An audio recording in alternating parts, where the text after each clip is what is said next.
Oi pessoal, hoje eu quero compartilhar com vocês a minha interpretação sobre o filme O Menino e a Garça, feito pelo Estúdio Ghibli, criado e dirigido por Hayao Miyazaki, o grande mestre. E como isso pode significar o fim do Estúdio Ghibli. Eu tive a oportunidade de assistir o filme por 2 vezes e a minha percepção da primeira vez que eu assisti para a segunda vez mudou um pouco. Então por isso eu quero compartilhar com vocês quais foram essas mudanças e o que eu consegui captar da segunda vez que eu assisti. Bom, assistindo pela primeira vez, ficou claro que era um filme sobre despedida. E já sabendo um pouco do background sobre o Miyazaki, sobre a idade dele, um pouco sobre o histórico em geral, não sou nenhum especialista em Miyazaki ou Estúdio Ghibli, já ficou bem claro sobre a despedida, a própria história do menino, o Mahito, o personagem principal, ter esse trauma da morte da mãe dele e essa tentativa de despedida e uma aceitação com a nova família dele. Mas tinha aquela questão sobre o que eram todas aquelas outras loucuradas que tinha naquele mundo, aquele mundo fantástico, o que significava tudo aquilo. Porque esse filme ele tem muito essa característica. Ele é quase um sonho, aquele sonho cheio de significados, cheio de simbolismos. E da primeira vez que eu assisti, eu saí sem entender nada. Só que foi muito interessante eu ter saído e com esse sentimento sem entender nada, e eu vi que não era o único. Eu gostei muito do filme da primeira vez e eu quis não tentar entender. Pra mim era tudo bem não entender nada. Ou quais eram os subtextos, os significados, o que estava escondido por trás do filme. Eu aceitei que eu não precisava saber de tudo isso e mantive assim. Mas da segunda vez que eu assisti, eu tive certas interpretações, já tendo um pouco mais de noção sobre o contexto. O contexto que eu quero dizer sobre a história, um pouco da história do Miyazaki, um pouco da sua personalidade, os filmes que ele fez e sobre o estúdio em si. Então eu quero compartilhar um pouco sobre os simbolismos que eu capturei da segunda vez que eu assisti. Para mim, o momento que despertou essa noção de que as coisas tinham significados, ou quais seriam seus significados, foi na cena que o Mahito entra no mundo pela primeira vez, depois que ele já está dentro da torre e ele cai naquele mundo fantástico. Ele se depara com um túmulo bastante especial, com um portão de ouro, e estava escrito alguma coisa como: aqueles que estão em busca da minha sabedoria perecerão. O que quer dizer com isso? Isso é bem explícito. Tem uma frase bem explícita. E o que quer dizer isso? Na sequência, um bando de pelicanos meio que atacam o Mahito e fazem ele entrar com tudo dentro desse túmulo, desse lugar sagrado, misterioso. Algo tá lá dentro. Algo antigo tá lá dentro. O que era aquilo? Quem é aquela pessoa? De quem é o túmulo? E a minha interpretação foi a seguinte: aquele lugar representa o conhecimento da arte. A arte enquanto técnica, a arte enquanto técnica, a arte enquanto conhecimento. É como se fosse a caixa de Pandora do Miyazaki, ou o fogo de Prometeus da mitologia grega. Todo conhecimento, quando é liberado, ele não vem de graça. Muita coisa é cobrada sobre isso. E eu acho que na visão do Miyazaki, você ter o conhecimento da arte é como se fosse um caminho sem volta. Ela vai cobrar, a arte vai cobrar isso da pessoa. E talvez não que não seja para todos, mas tem gente que quer aquilo, quer o conhecimento, mas não quer pagar o preço. Quem seriam os pelicanos? Me soou como se fossem aqueles produtores. A gente fala muito sobre produtores de Hollywood em si, mas é para todo lado, que o que importa é o resultado, é o dinheiro da bilheteria, é o sucesso em si. Eles querem um sucesso, mas não querem pagar pela arte, pelo processo que é obter aquela arte, que os artistas acabam passando através de muitas horas de estudo ou sacrifícios de tempo pessoais, etc. E os produtores, talvez os pelicanos, querem só aquele resultado, a qualquer custo. Em seguida, a gente vê que os pelicanos começam a devorar aquelas criaturinhas brancas fofinhas que aparecem no filme. E o que seriam aquelas criaturinhas brancas que aparecem no filme? Eles são o resultado daquele mundo fantástico. Aquele mundo fantástico que tem muitas coisas que acontecem ali. E as criaturinhas, elas surgem de lá e elas transcendem elas transcendem para o mundo real. Elas então vivem naquele mundo, elas aparentemente são bem benignas, elas estão acompanhando tudo, elas não fazem nada propriamente dito por lá, mas elas vivem naquele lugar e elas transcendem dali. A minha interpretação é que aqueles são os fãs. Os verdadeiros fãs, aquelas pessoas que realmente se inspiram pela arte, aquelas pessoas que entram no mundo fantástico, seja do filme do Estúdio Ghibli ou de arte em geral, e pegam aquilo pra si. Elas se inspiram, elas querem criar alguma coisa sobre aquilo depois, elas levam aquelas informações, aqueles sentimentos pela arte pra vida. Então o que os pelicanos fazem? Eles querem devorar aquilo. É o que tem pra comer. É a única coisa que os pelicanos podem comer para sobreviver. Eles querem aquilo a qualquer custo. Eles querem o resultado da arte e eles querem se aproveitar do sucesso, querem se aproveitar dos fãs a qualquer custo. Eles querem devorar, são devoradores. Só que ao mesmo tempo que eles são um resultado, um fruto daquela situação. Eles não são inerentemente maus ou ruins. Eles estão naquela situação e é o que eles têm para sobreviver. É aquilo que eles fazem para sobreviver.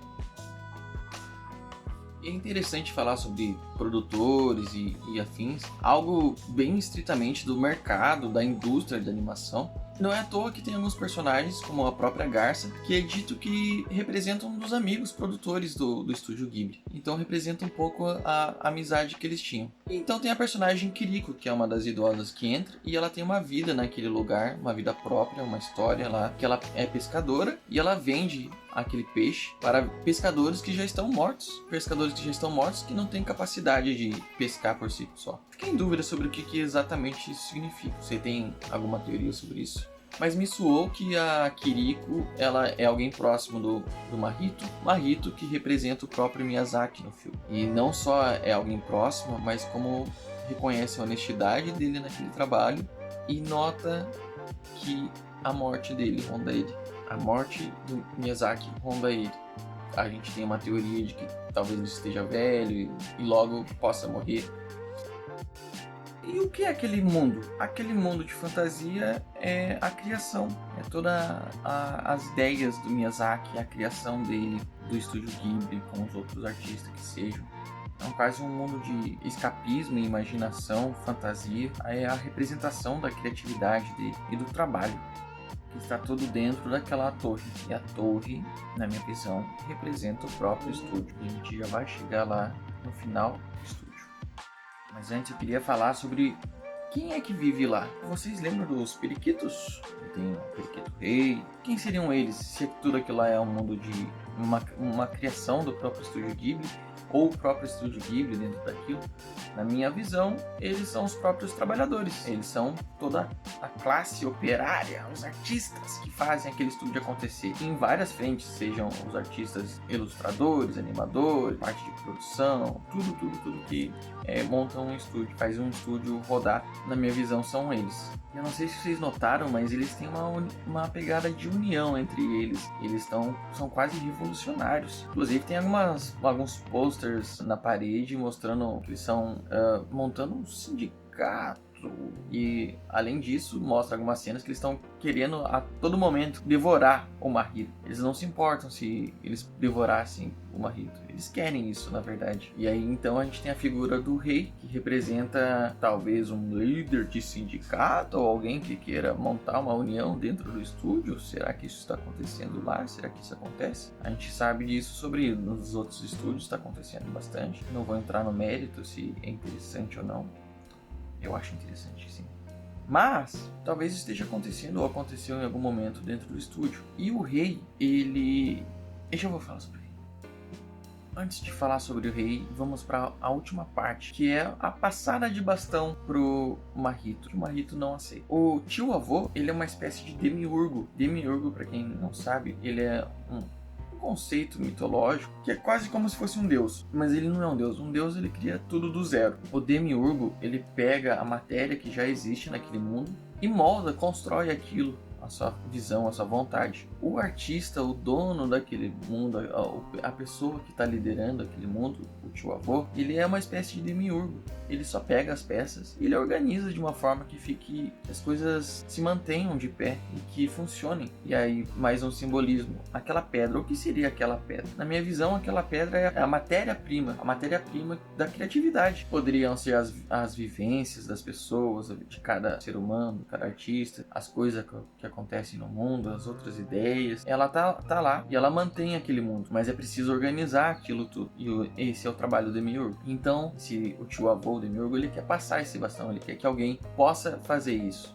Ele pode representar o próprio Miyazaki também, dá uma impressão que ele é o próprio Miyazaki, nesse momento de essa sensação de final, que as coisas estão acabando. Mas Miyazaki não quer mais, ele quer passar para alguém. E será que alguém é capaz, fora o próprio Miyazaki, é capaz de manter aquele mundo de pé através da montagem das peças? Um personagem aceita, que é o Rei Periquito. O Rei Periquito, ele acha um absurdo querer passar para alguém que é de fora e coisa e tal. E ele faz parte daquilo, ele é daquele mundo, ele lidera aqueles trabalhadores, aquelas pessoas, os periquitos que agrupam, que trabalham naquele mundo. Então ele se acha no direito de fazer aquilo. Mas o filme mostra que ele não tem a capacidade daquilo. Então, na minha visão, o Miyazaki quer dizer que não é qualquer um que pode manter aquele lugar de pé da forma que está criado.